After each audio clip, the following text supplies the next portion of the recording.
Na škole ma bavila chémia a biológia a na podnet maminy som sa rozhodla podať si prihlášku na farmaceutickú fakultu Univerzity Komenského.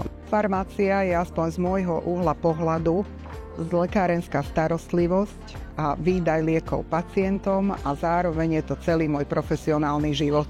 Najsilnejším momentom je asi to, keď pacienti od nás odchádzajú spokojní a prípadne sa veľakrát vrátia a poďakujú za pomoc.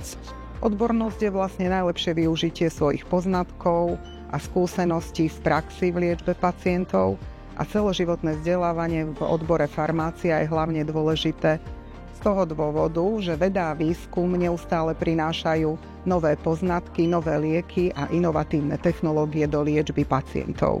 Aj po 30 rokoch ma práca stále baví, napĺňa ma a mám rada kontakt s ľuďmi.